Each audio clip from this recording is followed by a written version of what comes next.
గగనరాణి, భావన అని ఇద్దరు తెలుగు పిల్లలు గార్ల మహబూబాబాద్‌కి చెందినటువంటి మన స్టూడెంట్ అమ్మాయిలు యాక్చువల్‌గా రీసెంట్‌గా మొన్న డిసెంబర్ 27థ్ అనుకుంటా. యాక్చువల్‌గా ఒక 1 వీక్ అవుతుంది. 1 వీక్ 10 డేస్ అలా అవుతుందనుకుంటా.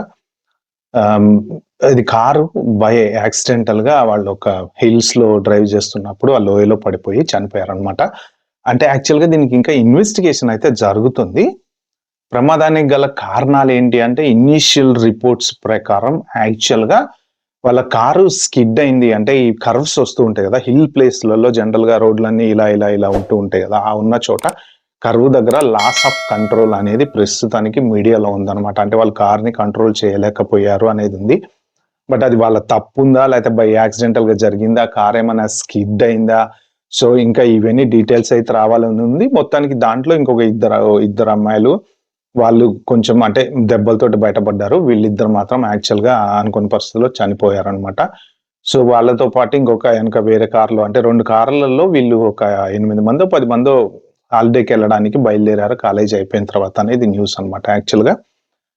అయితే ఏంటంటే చాలా మంది అమెరికాలో కార్ డ్రైవింగ్ చాలా ఈజీ అనుకుంటూ ఉంటారు.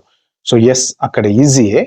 సో, నేను ఈ పర్టిక్యులర్ వీడియోలో కొన్ని ఇంపార్టెంట్ టిప్స్ అనేవి చెప్తా. ఎందుకంటే ఇండియా డ్రైవింగ్‌కి, తర్వాత అబ్రాడ్‌లో డ్రైవింగ్‌కి యూకే గాని, లేపోతే యూఎస్ కానీ, ఆస్ట్రేలియా గాని ఇట్లాంటి కొన్ని ఏరియాలలో డ్రైవింగు డిఫరెంట్‌గా ఉంటదండి. ఖచ్చితంగా డిఫరెంట్‌గా ఉంటది. మనకేంటంటే చాలా సేఫ్టీ అనేది ఎక్కువుంటది. But the same time rules అనేవి కొన్ని జాగ్రత్తగా పాటించాలి. సో, మెయిన్ ఇప్పుడు ప్రెజెంట్ ఈ డిసెంబర్ నుంచి జాన్యువరి కొంతవరకు ఫిబ్రవరి కొన్ని ఏరియాల్లో ఓకే. ఈ యూఎస్, కెనడా, కొన్ని స్కాట్లాండ్ ఇట్లా కొన్ని ఏరియాలలో ఏంటంటే స్నో పడతా ఉంటది. ఎస్పెషల్లీ హిల్ ప్లేస్‌లో ఆల్‌మోస్ట్ రెగ్యులర్‌గా స్నో పడతానే ఉంటదనమాట. సో, మీరు డ్రైవింగ్ చేసేటప్పుడు చాలా జాగ్రత్తలు తీసుకోవాలి. అందరూ ఏమనుకుంటారంటే రోడ్లు విశాలంగా ఉంటాయి, సిగ్నల్ లైట్లుంటాయి, మనం హ్యాపీగా డ్రైవ్ చేసుకుంటా ఎళ్ళొచ్చు అనుకుంటాం. కానీ ఏంటంటే ఏదైనా ఒక రూలు మనకి తెలియకుండా నడిపినప్పుడు మన వల్ల వేరే వాళ్ళకి ప్రమాదం జరుగుతది. మనకి ప్రమాదం జరుగుతది. ఫస్ట్ ఏంటంటే చాలా మంది రోడ్లు ఫ్రీగా ఉన్నాయి గదా! ఈజీగా నడిపేయొచ్చు గదా! అనుకుంటూ ఉంటారనమాట. ఇంటర్నేషనల్ లైసెన్స్ తీసుకొని కొంతమంది నడుపుతా ఉంటారు. కొద్దిగా వచ్చి రాగానే అంటే ఇండియాలో జనరల్‌గా నేర్చుకొని వస్తారండి అబ్రాడ్ వచ్చేటప్పుడు. కాకపోతే ఏంటంటే అక్కడ రైట్ హ్యాండ్ డ్రైవ్, ఇక్కడ లెఫ్ట్ హ్యాండ్ డ్రైవ్ అమెరికాలో. యూకేలో రైట్ హ్యాండ్ డ్రైవ్ ఉంటది. ఇంకా మిగిలిన యూరోప్ అంతా లెఫ్ట్ హ్యాండ్ డ్రైవ్ ఉంటది. సో, ఇలా డ్రైవింగ్ కొంత డిఫరెన్స్ ఉంటది. మెయిన్ ఏంటంటే ఆటోమేటిక్ కార్స్ ఉంటాయి. ఎక్కువ గూడా రీసెంట్‌గా అబ్రాడ్‌లో అందరూ ఆటోమేటిక్ కార్‌లే వాడుతూ ఉంటారు. దాంతో పాటు దాంట్లో రకరకాల కంట్రోల్స్ అనేవి ఉంటాయన్నమాట. మోర్ ఆర్ లెస్ ఇప్పుడొచ్చేటువంటి కార్‌లన్నీ గూడా దాదాపు అడ్వాన్స్‌డ్ టెక్నాలజీ కార్‌లే వస్తున్నాయి. లాస్ట్ 10 ఇయర్స్ నుంచి చూసుకుంటే. మీకు స్నో మెయిన్ ఏంటంటే ఎక్కువ కారు ప్రమాదాలు జరగడానికి ఏంటి కారణం అంటే ఒకటి ఓవర్ స్పీడింగ్ అనేది. ఆ ఓవర్ స్పీడింగ్ అనేది ఎప్పుడు చేస్తారు? డ్రింక్ డ్రైవ్ చేసినప్పుడు ఓవర్ స్పీడింగ్ చేస్తారనమాట. నెక్స్ట్ ఇంకొకటి ద బిగ్గెస్ట్ బ్యాడ్ హాబిట్ ఏంటంటే మొబైల్ ఫోన్ అనేది చాలా మంది చేసేటువంటి బ్యాడ్ హాబిట్ ఇది. డ్రైవింగ్ చేసేటప్పుడు మొబైల్ ఫోన్ మెసేజ్‌లు చూడటం, మెసేజ్‌లు పెట్టటం.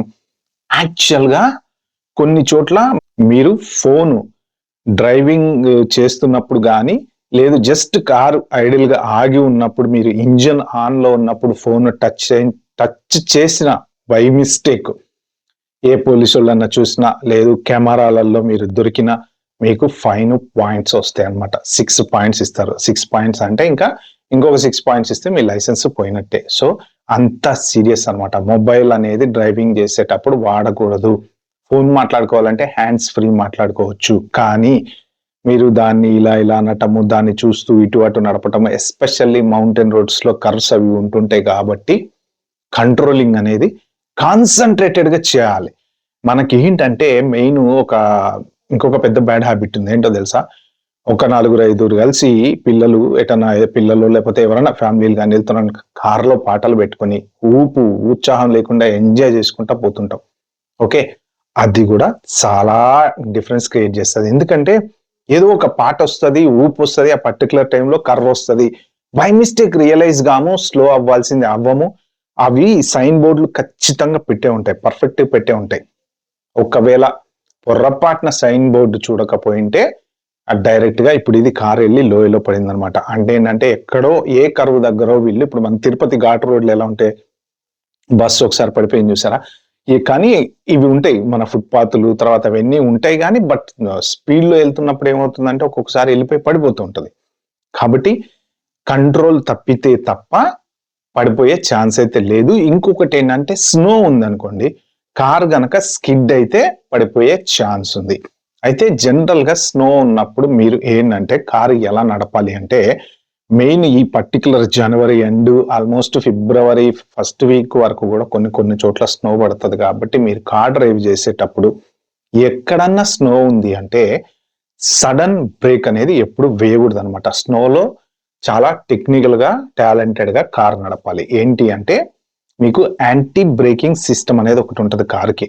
కార్ డాష్ బోర్డ్ లో ABS అనే ఒక లైట్ అనేది ఉంటుంది అనమాట. సో ఇప్పుడు వచ్చే అడ్వాన్స్డ్ కార్లు అన్నిటికీ ఆటోమేటిక్ వాళ్ళు బిల్టింగ్ చేసేస్తున్నారు. అది యాంటీ బ్రేకింగ్ సిస్టమ్ అంటే ఏంటంటే మీరు ఒకసారి బ్రేక్ వేసినప్పుడు ఎప్పుడైతే ఆ బ్రేక్ ప్యాడ్స్ టైర్ కి టచ్ అవుతాయో అవి మీకు తెలియకుండానే మీ కాలు పెడల్ నొక్కి పెట్టే ఉంటది కానీ ఆటోమేటిక్ గా రిలీజ్ అవుతాయి, మళ్ళీ అతుక్కుంటాయి, రిలీజ్ అవుతాయి, మళ్ళీ అతుక్కుంటాయి. దానివల్ల ఏంటంటే ఆ ఫ్రిక్షన్ అనేది పవర్ దాని మీద పడకుండా స్లోగా రిలీజ్ చేస్తూ వదులుతూ ఉండటం వలన కారు స్కిడ్ కాకుండా ఉండటానికి యాంటీ బ్రేకింగ్ సిస్టమ్ ABS అనేది వాడతారనమాట. సో అది ఆ లాజిక్ ని మీరు స్నోలో కార్ నడిపేటప్పుడు అప్లై చేయాల్సి వస్తుంది. ఏంటి అంటే జనరల్ గా ఎప్పుడైనా కానీ బ్రేక్ పెడల్ మీద కాలేసి బ్రేక్ వేసినప్పుడు అలాగే వేసి ఉంచకూడదు. ఒక్కసారి నొక్కి తీసి సేమ్ చెప్పాను కదా ABS కి ఎలాగైతే ఫ్రిక్షన్ పనిచేస్తూ ఉంటుందో సేమ్ అదే పద్ధతిలో మీరు ఎక్కడైనా స్నోలో వెళ్తున్నప్పుడు రిలీజ్ చేస్తే ఏమవుతుందంటే టైర్ స్కిడ్ కాకుండా కొంత కంట్రోల్ అవుతుంది. ఒకేసారి నొక్కి పెడితే ఏమవుతుందంటే ఇంకా అది టైర్ మూవ్ అవ్వదు కదా, మూవ్ అవునప్పుడు ఏమవుతుంది స్కిడ్ అయిపోతుంటుంది. సో ఇది ఒక చిన్న లాజిక్ అనేది అన్ని చోట్ల ఇది పనిచేయదు. ఎందుకంటే హిల్ ప్లేస్లు ఉంటాయి, ఇలా డౌన్ గా ఉంటాయి. అలా హిల్ ప్లేస్లు ఉన్న చోట మీరు ఎంత ట్రై చేసినా కానీ కారు జారిపోతూనే ఉంటది. ఇప్పుడు స్నో పడుతూ ఉన్నప్పుడు డ్రైవింగ్ ఏ ప్రాబ్లము ఉండదు. ఎందుకంటే అది పడతా ఉంటది, ఆ పర్టికులర్ టెంపరేచర్ ప్రకారం అక్కడ చాలా సాఫ్ట్ గా ఉంటది కాబట్టి కార్ మూమెంట్ అనేది ఉంటది. ఒక్కసారి పడి ఆగిపోయిన తర్వాత కొంత టెంపరేచర్ అనేది మారినప్పుడు ఏమవుద్దంటే ఆ స్నో అటు కరగదు, అట్లని చెప్పి స్నో లాగా ఉండదు. అదంతా ఏంటంటే గడ్డ గట్టిపోతుంది. డీప్ ఫ్రిడ్జ్ లో మనం తీసినప్పుడు చూస్తాం కదా ఎలా ఉంటుందో స్మూత్ గా ఆ ఐస్ అలా గడ్డ గట్టిపోయినప్పుడు ఏమవుతుంది అంటే అది స్కిడ్ అవుతుంది అనమాట. మామూలుగా స్నో లాగా ఉందనుకోండి సింపుల్ గా పడేటప్పుడు ఉండేటువంటి దాంట్లో అది స్కిడ్ అవ్వదు. సో ఎప్పుడైతే ఇది అటు ఇటు కానీ టెంపరేచర్ లో అటు కరగకుండా ఇటు గడ్డగట్టి ఉంటుందో ఆ పర్టికులర్ టైంలో నడిచి వెళ్ళినా కింద పడేటువంటి ఛాన్స్ ఉంది, కార్ వెళ్ళినా స్కిడ్ అయ్యేటువంటి ఛాన్స్ ఉంది. జనరల్ గా ఏంటంటే ఈ స్నో ఎప్పటికప్పుడు రోడ్ల మీద వాళ్ళు క్లీన్ చేస్తూనే ఉంటారు. కొన్ని చోట్ల హీటెడ్ రోడ్స్ అనేవి ఉంటాయి పెద్ద పెద్ద. ఇప్పుడు కెనడాలో కొన్ని చోట్ల ఆల్మోస్ట్ ఆల్ పడతానే ఉంటది, దాదాపు సిక్స్ మంత్స్ కంటిన్యూస్ గా స్నో పడే ఏరియాలు కూడా కొన్ని ఉన్నాయి. దానికి తగ్గ టెక్నాలజీ ప్రకారం ఆ టైర్లు అనేవి తయారు చేస్తూ ఉంటారు అనమాట. అంటే మనం ఉండే ప్లేస్ ని బట్టి ఆ టెక్నాలజీ అనేది వాడుతూ ఉంటారు. సో కొంత పాతకాలం కార్లు ఎవరైనా కనుక వాడుతుంటే మాత్రం మెయిన్ స్నోలో మీరు నడిపేటప్పుడు సడన్ బ్రేక్ వేసి ఒత్తి పట్టుకోకండి. ఎప్పుడైనా కానీ కొంత రిలీజ్ చేయండి, మళ్ళీ బ్రేక్ అయ్యండి, రిలీజ్ చేయండి, మళ్ళీ బ్రేక్ అయ్యండి. అలా జాగ్రత్తగా నడపడానికి ట్రై చేయండి. బట్ హౌఎవర్ ఒకవేళ స్నో కనుక పడతా ఉంటే డ్రైవింగ్ చేయకుండా ఉండటానికే ప్రయత్నం చేయండి. వీలైతే పబ్లిక్ ట్రాన్స్పోర్ట్ కుదిరితే వెళ్ళండి, లేదంటే హ్యాపీగా వర్క్ ఫ్రమ్ హోమ్ చేసుకోండి. స్టూడెంట్స్ ఎవరైనా సరే first of all important thing ఏంటంటే మీకు డ్రైవింగ్ ఎక్స్పీరియన్స్ నాకుంది, నేను నడపగలను, ఇది ఒక్కటి కాదు ఇంపార్టెంట్. మనం ఎక్కడికి వెళ్తున్నాము, ఏ రోడ్లో వెళ్తున్నాము, ఆ రోడ్లు ఎలా ఉంటాయి. ఇప్పుడు హిల్ ప్లేస్ లో జరిగింది ఇది, ఓకే, ఈ అలబామా హిల్స్ ఎక్కడో జరిగిందట. సో హిల్ ప్లేస్ లో ఏంటంటే ఎప్పుడు స్నో పడతానే ఉంటది. ఈ పర్టికులర్ డిసెంబర్ టైంలో ఆ ప్లేస్ లో వీళ్ళు డ్రైవ్ చేస్తే డ్రైవ్ లో వెళ్ళారు. ఫస్ట్ ఆఫ్ ఆల్ అసలు ఆ ఏరియా గురించి తెలుసుకొని వెళ్ళొచ్చా లేదా. బోలెడు వెబ్సైట్లు ఉన్నాయి, ట్రిప్ అడ్వైజర్ లోకి వెళ్తే అన్ని డీటెయిల్స్ తెలుస్తూ ఉంటాయి. లేదు ChatGPT అడిగితే చెప్తుంది, లేకపోతే AI సాఫ్ట్వేర్లు చాలా ఉన్నాయి, లేకపోతే గూగుల్ అడిగితే చెప్తుంది, లేకపోతే ఇంకెవరైనా ఫ్రెండ్స్ ఆ ఏరియాలకి హాలిడేకి వెళ్ళొచ్చిన వాళ్ళని వెళ్ళొచ్చా లేదా అని అడిగి తెలుసుకొని కొంత వెదరు పర్ఫెక్ట్ గా ఉన్న ఏరియాలకి డ్రైవింగ్ లో ఎస్పెషల్లీ వెళ్ళేటప్పుడు మీరు చూసుకొని తెలుసుకొని వెళ్ళండి.